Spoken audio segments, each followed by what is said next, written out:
So, good morning, friends. Recently, we had a banking nationalization day on 19th of July in 1969. The government of India took a monumental decision of taking over all the private sector banks that existed back then and making it public sector banks. So, what they did was they basically passed an ordinance, and this ordinance became a law later on because it was passed by the parliament, and all the shares that were basically vested with the private sector was taken over by the government, and that is how these private sector banks became public sector. That's what we call as bank nationalization. Now, to give you a brief history, uh, though the rudimentary form of banking existed in India way back into our past in form of hundis, in form of merchants who used to lend for long distance trade, the modern form of banking that we see today actually emerged in 17th century in Dutch, because Dutch were the bankers to the world back then. They were the people who were actually financing wars that was happening in different parts of the world back then. They were the people who actually came out with the private limited company concept. And that is the reason why Dutch and Portuguese, like colonial powers, became the early colonial powers. And before the British and the French came into the scene, they were the people who were controlling the major part of the world back then. So as the time progressed, as India became a British colony, the Britishers actually established the Imperial Bank of India. They established three banks, that is Bank of Bombay, Bank of Madras, and Bank of Calcutta. And these three banks were actually merged to become Imperial Bank of India, and Imperial Bank of India later on went on to become State Bank of India in 1955. So another monumental thing that happened in between was that the Imperial Bank of India had actually three functions to it. One function was the commercial credit that they used to extend to the merchants. Second function was issuance of currency notes. And third function was management of public debt. So all three function was given to one bank, and this bank was also into the commercial lending, it was also into government lending, it was also into issuance of currency notes. So it was in 1925 when Hilton Young Commission was appointed, and Hilton Young Commission actually came out with a report in which they recommended the creation of a reserve bank. And on recommendation of Hilton Young Commission, in Government of India Act 1935, the Reserve Bank of India came into existence. So what happened was the Imperial Bank was allowed to continue with its commercial activity. Commercial activity or commercial lending here means that you walk into a bank, you take a loan from private commercial bank, you can take a loan from HDFC, you can take a loan from ICICI, you can take loan from SBI. But can you walk into Reserve Bank of India and take a loan directly from them? No, you can't do that, because Reserve Bank of India is the banker to the government. They will lend to the government, that is the state government, the central government, and now a rudimentary form of municipal government also.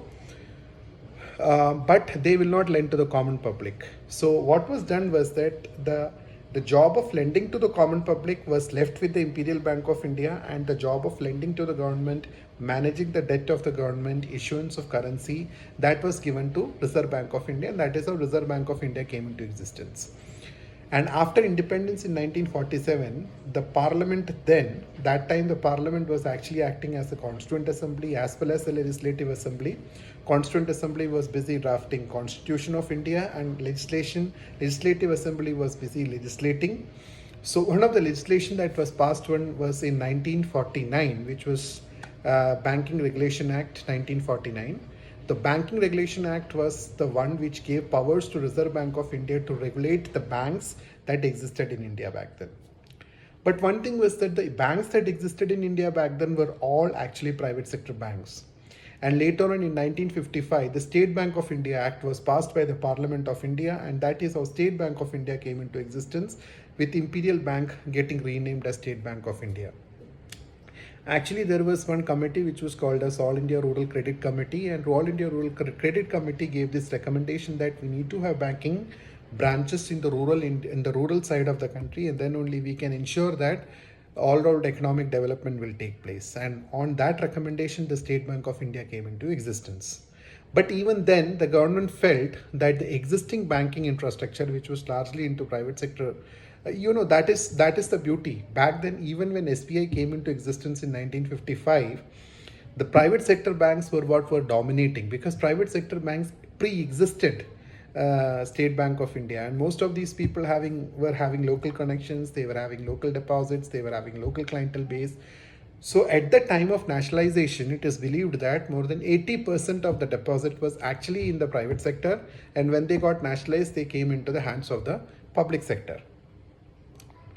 Now coming to the nationalization, a lot of experts says that nationalization was a bad move and nationalization should be rolled back. All the public sector banks should be sold off. And then this happened. What happened? Recently, you must have come across a particular news item that one farmer was denied entry into a mall because he was wearing a dhoti. And because he was wearing dhoti, he was looking disheveled. The security stopped him and did not allow him to enter into the mall. Now, if you look at from the mall's management perspective, mall is ultimately a private property. I can decide who should walk into my house, who should not walk into my house, because this is my private property. Similarly, if I am running an establishment which is a private establishment, I can decide whom to appoint, whom to fire, whom should I serve and whom I should not serve. As do you go into a private hospital and demand that the treatment over there should be free? No, you don't demand that treatment in private hospital should be free, but you can demand that in a public sector hospital. You can go into a community health center, you can go into a hospital which is owned by the government, and there you can expect that the bill or the medicines or will be given to you for free. So think about this. What if all the banks in India were only private sector banks? All the banks in India were only serving a certain specific set of clienteles. Don't you think that there would have been more such cases where farmers who were wanting to walk into a bank branch were stopped by the security guard because he was not appropriately dressed? Don't you think a lot of common people who turn up at the banks to take small time loans would have been turned away like this? In US, you can't walk into a bank without taking an appointment. You can't expect to go to a bank and demand service. Here, financial services are purely service for which you got to pay, and entire banking sector is in the private sector only. And that is one of the reasons why when the global financial crisis started, it started here, because the risk in the private sector was thoroughly deregulated and private sector banks were allowed to do whatever they wanted to do here. So that brings us back to the original topic. Imagine if banks nationalization was not done, even we may have got hit in 2008 banking financial crisis, because most of our savings, the money that we earned, were put into banks that were largely private sector, and that might also have taken such kind of exposure that American banks took in 2008. You would have had more such stories where common people were turned away from the banking hall because they were not appropriately addressed or they were not considered to be the desired clienteles. So don't you think the banking nationalization actually helped the country? Don't you think that banking nationalization actually threw open the banking halls for the common people to come and bank with? Don't you think that the banking nationalization brought common man savings into the public sector, which is where it is safe? Imagine now we are talking about it, the government is talking about Pradhan Mantri insurance schemes, that is Jeevan Jyoti Yojana, Suraksha Yojana, Atal Pension Scheme, Mudra Yojana. It is talking about PM Swanidhi scheme. It is talking about CGTMSE scheme. It is talking about CGFMU scheme. It is talking about Prime Minister formalization of micro food enterprises schemes which is for the common public, which is for the benefit of the common public. Do you think these schemes would have been administered by a private sector bank as effectively it is being done by a public sector bank? We talk about microfinance, we talk about SHG lending. Do you think that without the initial handholding that the public sector banks provided, because we were obligated to, we had to do it because that's our social responsibility. What we did for them, they established a credibility for themselves, and only after that the private sector came in. So think about this. Had Indira Ji not nationalized the bank in 1969, I don't think a lot of things that has happened in India through the banks would have happened. India is largely a banking-led economy. If anything has to move in India, it has to be through the banks. And if banks are totally in the hands of private sector, then imagine how the large swath of people who were able to move up the ladder, the economic social ladder, over last 70, 75 odd years wouldn't have been possible. What happened to that Bangalore farmer would happen to many such common people, including people like you and me, who wouldn't have been able to turn up at the halls of banking because we would have turned away. We would have been turned away. Ultimately, it's a private establishment. They have the right of admission. They have the right to decide whom they want to admit or not.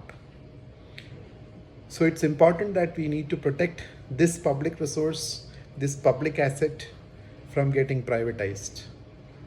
It is important that the spirit of banking nationalization should be preserved. It is important that we should not lose the sight of the common public good that our constitution has given, the social economic justice that the constitution has given us an ideal when this country was established. And in that regard, banks are playing a very critical role in ensuring that economic justice and the social justice goes hand in hand. Thank you.